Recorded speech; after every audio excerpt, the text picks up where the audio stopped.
Bonjour tout le monde, j'espère que vous allez bien et que votre foi se porte à merveille. En tout cas, de mon côté, le Seigneur fait grâce et que son nom soit loué. Nous allons poursuivre notre enseignement sur les disqualifiés. Vous vous souvenez, la dernière vidéo, c'était sur les qualifiés du Seigneur. Donc en cette matinée, nous allons parler sur les disqualifiés du Seigneur. Juste un petit résumé concernant les qualifiés et les disqualifiés. Donc, nous avons dit que lors du commencement justement de cet enseignement, que pour être qualifié, il faut vraiment en fait remplir les conditions requises pour accéder à quelque chose. Par exemple, un élève qui souhaite en fait avoir la bourse, il faut qu'il ait les qualifications en fait requises pour pouvoir bénéficier de cette bourse-là. Sinon, il aura du mal à en avoir droit. Et nous avons aussi vu que dans la marche du Seigneur, nous devons remplir justement en fait ces conditions ou avoir ces qualités requises afin d'accéder au ciel. Parce que sans cela, nous aurons du mal à y accéder. Nous avons aussi vu que l'apôtre Paul nous disait que dans le stade, tout le monde court, tout le monde court et chaque athlète en fait court en évitant en fait de faire ce qui peut le disqualifier ou pour résumer en s'abstenant en fait de mauvaises choses en fait, en respectant les règles parce que si vous voulez faire une course de 100 mètres et que vous courez à l'envers, bon courage, hein, on verra bien si vous arrivez dans un premier temps à temps et on verra aussi si les arbitres en fait vont vous accepter ainsi.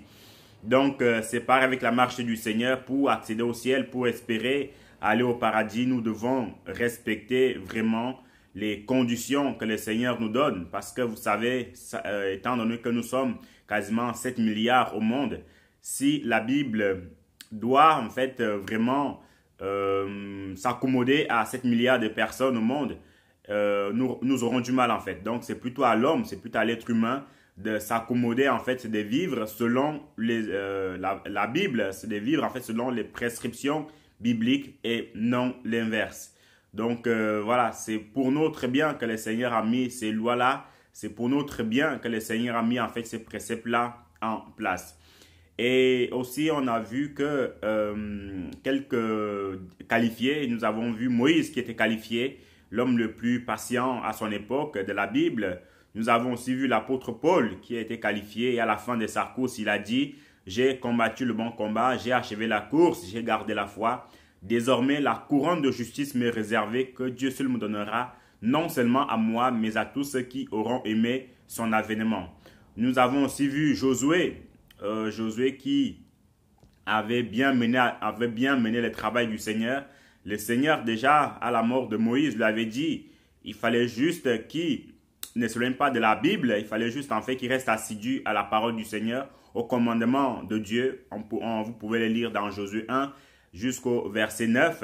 Le Seigneur lui a fait vraiment cette promesse-là et il lui a dit en fait que nul ne tiendra devant sa face, donc nul ne tiendra devant la face de Josué parce que le Seigneur était avec lui.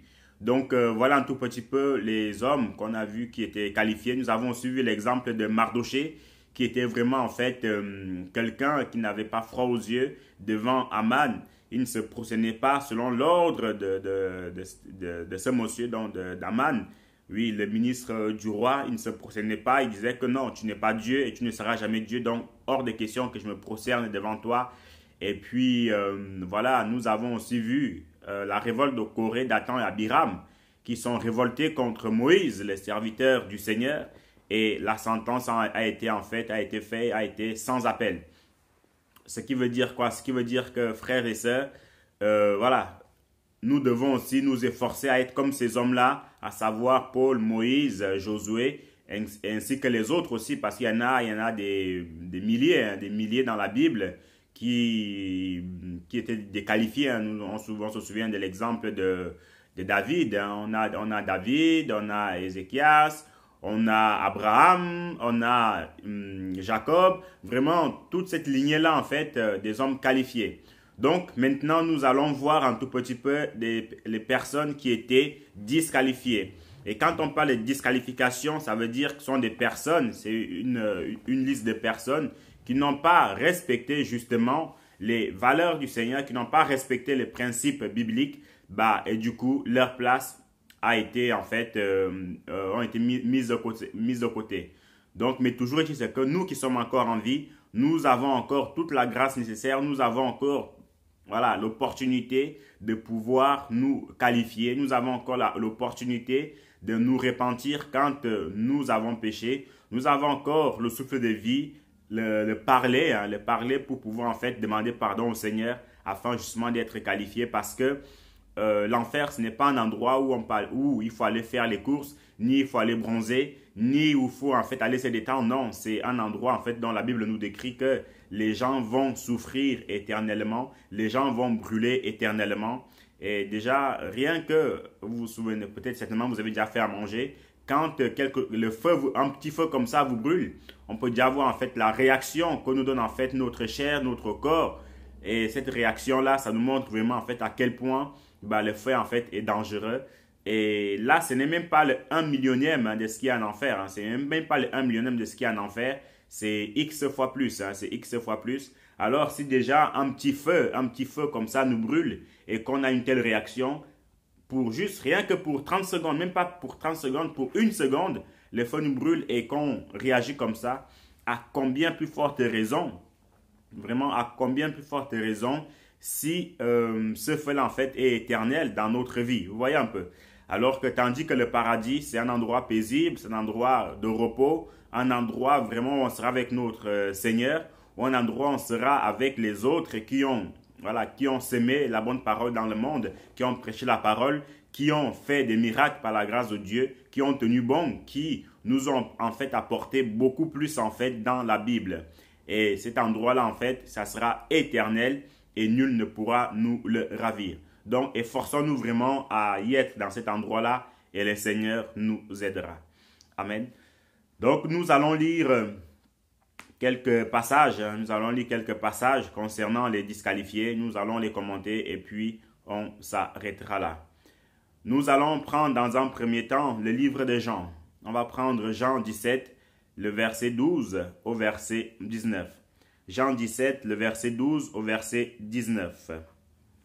Lorsque Jésus était avec eux dans le monde, lorsque j'étais avec eux dans le monde, je l'ai gardé en ton nom. J'ai gardé ce que tu m'as donné, et aucun d'eux ne s'est perdu, sinon le fils de perdition, afin que l'écriture fût accomplie. Et maintenant, je vais à toi, et je dis ces choses dans le monde, afin qu'ils aient en eux ma joie parfaite. Je leur ai donné ta parole, et le monde les a haïs, parce qu'ils ne sont pas du monde, comme moi je ne suis pas du monde. Je ne te prie pas de les ôter du monde, mais de les préserver du mal. Ils ne sont pas du monde, comme moi je ne suis pas du monde. Sanctifie-les par ta parole. Sanctifie-les par ta vérité. Ta parole est la vérité. Comme tu m'as envoyé dans le monde, je les ai aussi envoyés dans le monde. Et je me suis sanctifié moi-même pour eux, afin qu'eux aussi soient sanctifiés par la vérité. Nous allons prendre le livre de 2 Timothée. 2 Timothée chapitre 1. 2 Timothée chapitre 1, le verset 14 au verset 16. 2 Timothée chapitre 1, le verset 14 au verset 16. Garde le bon dépôt par le Saint-Esprit qui habite en nous. Tu sais que tous ceux qui sont en Asie m'ont abandonné, entre autres Phygèle et Hermogène. Que le Seigneur répande sa miséricorde sur la maison d'Onésifore, car il m'a souvent consolé et il n'a pas eu honte de mes chaînes. Au contraire, lorsqu'il est venu à Rome, il m'a cherché avec beaucoup d'empressement et il m'a trouvé. Que le Seigneur lui donne d'observer en ces jours-là. Tu sais mieux que personne combien de services il m'a rendu à Éphèse. Nous poursuivons. 2 Timothée, le livre de 2 Timothée, chapitre 4, le verset 9 au verset 11. 2 Timothée, chapitre 4, le verset 9 au verset 11. Viens au plus tôt vers moi, car Démas m'a abandonné par amour pour le siècle présent. Il est parti pour Thessalonique. Crescence est allé en Galatie. Tite en Dalmatie. Luxel est avec moi. Prends Marc et amène-le avec toi, car il m'est utile pour le ministère. Amen. Donc, voilà un tout petit peu quelques passages qui vont nous aiguiller en cette matinée concernant le thème sur les disqualifiés. Mais bien évidemment, il y en a encore beaucoup d'autres. Il y en a encore beaucoup d'autres par la grâce de Dieu. Mais on va un peu s'arrêter sur ces trois. Nous voyons des personnes, frères et sœurs, des personnes qui... On va d'abord prendre le cas de l'apôtre Paul, où on voit que quand l'apôtre Paul allait en mission, il avait des accompagnateurs, il avait des collègues, il y avait des frères qui étaient avec lui. Et nous voyons deux noms de ces frères-là, nous voyons Phygèle et Hermogène. Donc certainement, ils ont vu les miracles de l'apôtre Paul. Ils ont vu la marche que l'apôtre Paul menait devant le Seigneur. Ils ont vu comment en fait il fallait prier. Ils ont vu comment en fait il fallait jeûner. Ils ont tout vu avec l'apôtre Paul. Mais voici ces personnes-là qui étaient normalement destinées pour aller au ciel. Voici ces deux personnes-là qui étaient destinées vraiment en fait à continuer à prêcher la parole de Dieu. Mais ce qui va se passer, c'est que ils vont abandonner la foi, ils vont lâcher l'apôtre Paul. Ils vont partir à Thessalonique. Thessalonique qui était une ville, voilà, où l'apôtre Paul avait apporté la bonne nouvelle, où l'apôtre Paul avait bâti par la grâce de Dieu une église. Mais voici ces deux personnes qui vont carrément partir à Thessalonique. Pourquoi? Parce que il y a eu les choses de ce monde. Il y a eu l'amour des choses de ce monde qui a envahi leur cœur. Il y a eu, en fait, ils sont peut-être dit, non, l'apôtre Paul, ton évangile, là, on ne peut pas le supporter. Nous sommes encore en pleine vigueur. Donc, on va aller ailleurs. On va continuer notre vie. Nous, on a beaucoup de projets. Non pas que ce soit interdit d'avoir des projets. Nous, on a beaucoup de projets. On doit les réaliser. Alors, l'apôtre Paul, il faut que tu nous laisses tranquille.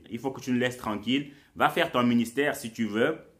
Mais toujours est-il que nous, on ne veut plus de cet évangile-là. Donc, nous, on va se détacher de toi. Parce que, vous savez, si vous voulez, entre guillemets, avoir un signe des personnes qui veulent déjà en fait s'égarer, c'est que ce sont des personnes, quand vous avez commencé avec eux, on a commencé à prêcher la parole de Dieu ensemble, on a évangélisé ensemble, on a fait beaucoup de choses en fait ensemble avec le Seigneur.